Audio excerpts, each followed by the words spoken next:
All right, let's talk about one of the most powerful players in the global economy, OPEC. We're going to take a fresh look at what's really going on with this organization. It's one of those questions that seems like it should have a really simple answer, right?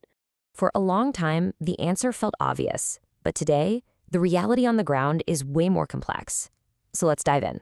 We're going to unpack what's really happening with OPEC's power, using some fascinating findings from the IMF and the International Energy Agency to help us make sense of it all. Okay, so to really get what's happening today, we got to rewind a little bit. Let's start with what we could call OPEC's classic strategy, their old playbook. A really insightful working paper from the IMF took a deep dive into decades of OPEC's decisions, and it helps us get right to the core of what they're trying to do. And if you look at their official mission statement, one word just jumps right out: stabilization. Now that's interesting, isn't it? Their stated goal isn't just about jacking up prices, but about smoothing out the crazy swings in the market. So, here's the crucial idea. You should think of them less as a price dictator and more like a market manager. They're trying to react to short-term shocks, but you have to ask, how effective can they really be at that? And this is where it gets really fascinating, because all this leads to a pretty counterintuitive discovery about how OPEC actually moves the needle on oil prices.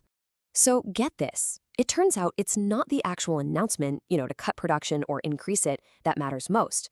It's whether they can surprise everybody. Any move the market already expects, well, that's already baked into the price. And check this out. That same IMF study found that between 1989 and 2019, economic models could correctly predict what OPEC was going to do 2/3 of the time. The market is pretty good at this guessing game. So what does that tell us? It means OPEC's real punch, its real power, doesn't come from the moves everyone sees coming. It comes from the curveballs, the ones that catch the market off guard. All right, so let's fast forward to today, because this is where things get even more complicated. You see, OPEC countries, well, they're not making these decisions in a bubble anymore. I mean, just look at this list from a 2024 IMF report. We're talking regional conflicts, major shipping disruptions, high inflation, and all of this is happening while these countries are also facing immense internal pressure to diversify their own economies away from oil. And that right there is the key. The game has totally changed. What used to be a pretty straightforward calculation about controlling the market is now a deeply complex equation for national survival. And if you think that's a lot to deal with, well, there's another storm brewing on the horizon, and this one is coming from outside the club. Take a look at this forecast from the International Energy Agency. It shows a massive surge in oil production from countries that are not part of OPEC+. And for the first time, non-OPEC plus supply growth is actually set to outpace OPEC's own. That's a huge shift. We're talking about countries like the US, Brazil, Canada, Guyana. They're all pumping out oil at or near record highs. The IEA is warning that this could lead to what they call a looming oversupply, which, can only put downward pressure on prices. So you've got all this intense pressure coming from the outside, right?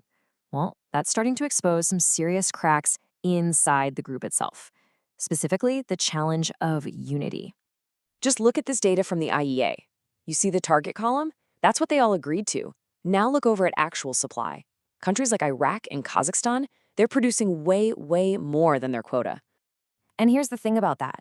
It's really, really hard to act as a single, stabilizing force when your own members aren't sticking to the plan.